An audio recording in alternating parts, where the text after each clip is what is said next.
Hello, my name is Omoko Abimbola Chikudi, and climate change is not just an environmental issue, it's a justice issue. What I've noticed and realized is that it usually affects the poorest of communities. They are the ones hit the most by it.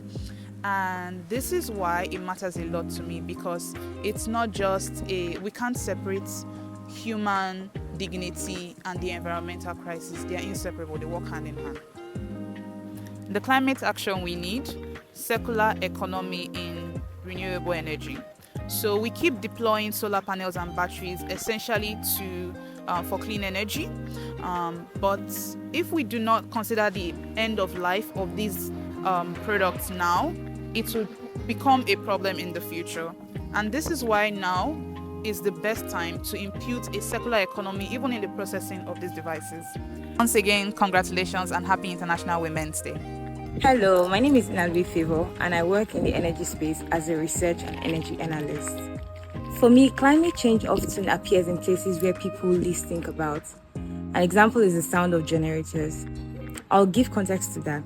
Now, in a community where there's a great power failure, people tend to rely or use their backup from diesel generators to power their communities, to power their homes, to power their hospitals and schools. It keeps things running. However, it locks us into higher costs and higher carbon emissions. So therefore, I'll define climate action as designing systems that truly fit how people live. First, by integrating energy efficient systems. Second, renewables. And thirdly, storage systems. Thereby, you help this community or you help these people move away from diesel without having to sacrifice energy reliability. Now, this International Women's Day is worth remembering that resilient energy systems hold our communities together and the women too holding them. Hello, my name is Denise Adepoju. I'm a renewable energy advocate and the founder of WISE Network, Women in STEM and Energy Network. Why do climate change matter? Climate change definitely matters because it is already affecting how people live, especially in developing nations like Nigeria. We can see rising temperatures, we can see flooding, we can see environmental degradation, and all these are already threatening the livelihoods, the security of the nation, and the resilience of our community. We can see millions of people that lack reliable energy access. This means that our response to climate change should not just be about reducing emission. It must also ensure that the energy solutions that we are developing are accessible, they are affordable, and they are also as much inclusive. One important climate action that I feel like we could do is scaling clean and decentralized energy solutions such as mini grids, especially for under communities and women-led businesses in this nation. When we combine climate action with energy access, we are not just addressing environmental challenges, we are also building more resilient, equitable, and sustainable communities. Thank you. Hello, I am Imber Onisokumen Jeremiah, a mechanical engineer interested in renewable energy solutions.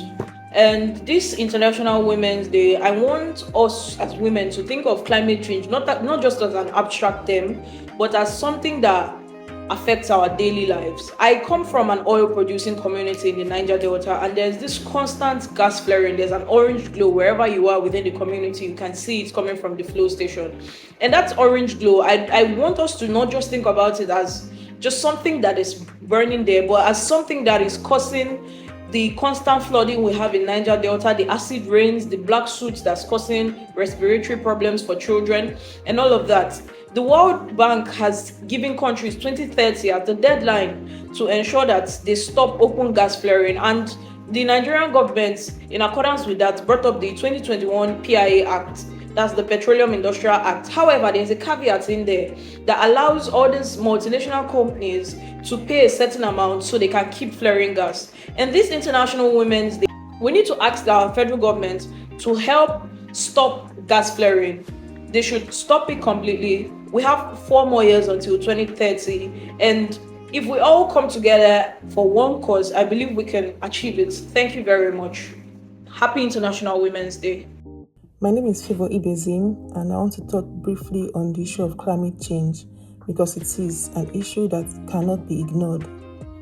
I've seen the adverse effects of climate change through extreme weather conditions like rainfall leading to flooding, which has cost many people's lives, loss of properties, loss of businesses, droughts, and extreme heat waves, which has resulted to death by heat stroke, and increased energy poverty.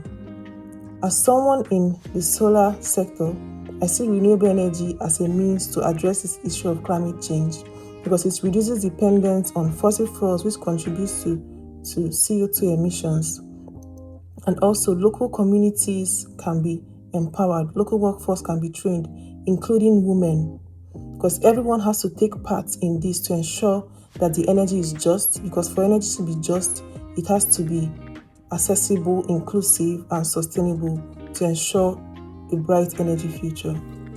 Happy International Women's Day. Today we reflect on why climate change matters and what actions are needed to ensure a just and inclusive energy transition. Climate change matters because it is not only an environmental issue, it is also a social and development challenge. Its impacts are already being felt most by vulnerable communities, especially in developing countries. To respond effectively, climate action must ensure a just and inclusive energy transition. This means, first of all, adopting a human rights-based approach, ensuring that we leave no one behind, and promoting gender equality and women's empowerment. When women are included in climate solutions and communities have access to clean, decentralized energy systems, we build a future that is not only sustainable, but also fair and inclusive for everyone. Happy International Women's Day. Over the years, the world has been experiencing the impacts of climate change. This is evident in the harsh weather condition in different parts of the world. If there is one climate action I would recommend, is that we should start paying attention to our carbon footprint. For example, we can decide to take a walk instead of using the bus, or we can decide to use the bus instead of using our individual cars.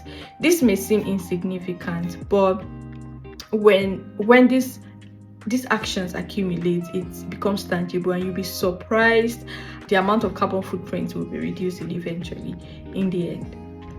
With this being said, happy International Women's Day.